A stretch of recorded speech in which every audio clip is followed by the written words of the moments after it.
Now, I know you all saw the news that Donald Trump and the Trump administration is going to start garnering people's wages, people's income tax returns, or income tax refunds. They're also looking at other ways to get access to your money to force you to pay back student loans. Now, I have a way where you can get your student loans forgiven. And I talked about this in 2020. Some people paid attention. Some people didn't because they thought it was a joke. Now, here's how it works.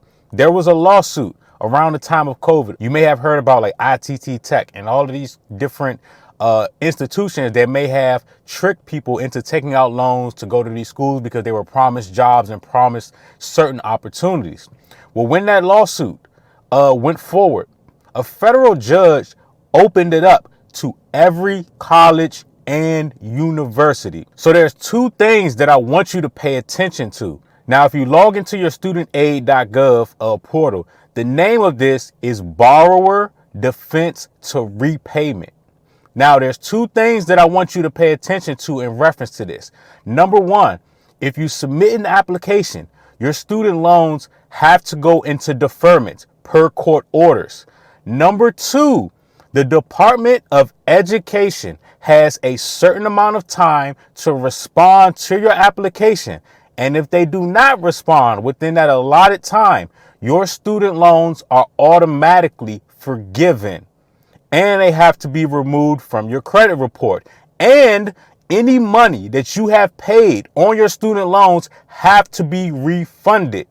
Let me rewind it and say it again for the slow people in the back. If the Department of Education does not respond to your application in a certain amount of time, your student loans have to be forgiven. Any money that you have paid on your student loans has to be refunded, and your student loans have to be removed from your credit report. Now, here's how the program works. If there was at any point at a college fair, at an orientation, when there was a college visit, when a representative from a college came to your high school and said, hey, if you go to this college, you will get a great paying job. If there is any literature that you received that say, hey, if you get a college education, you come to this college, you will have a bright future and you will make a lot of money in your field. If there is an email, any type of marketing material, anything that someone said verbally to you about going to a college or a university, you qualify to submit an application for this program. Now, let's put this in perspective. The Trump administration has downsized, and they're trying to kill, although they can't because Congress has to, the Department of Education.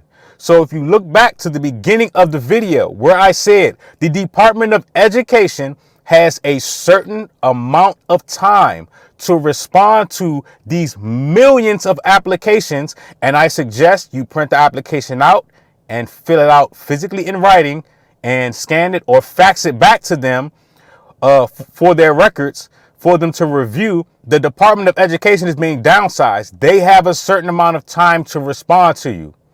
Based on this lawsuit and based on the downsizing of the Department of Education, how, Sway? How? How are they going to respond to everybody? Read in between the lines, people. Read in between the lines. Don't get in your feelings. Read in between the lines. Go to the studentaid.gov portal. Read how the thing works. I gave you a rundown, a summary of how it works. Read in between the lines so that you can better position yourself. And just by submitting the application, you automatically get put into deferment. And they cannot take you out of it because you have now joined this class of people in these lawsuits. Like I've said in the past, go out here and get reparated. There's ways for you to do it. But you got to read in between the lines and you got to understand the fine print to get this shit done. Don't be stupid this time around. Although I've said it to you all in the past and people didn't pay attention to it because it wasn't entertainment. It wasn't funny enough. It wasn't, a song and a dance for people to get it. Because when it comes to black folks, you got to put a little bit of hot sauce on them for them to get it.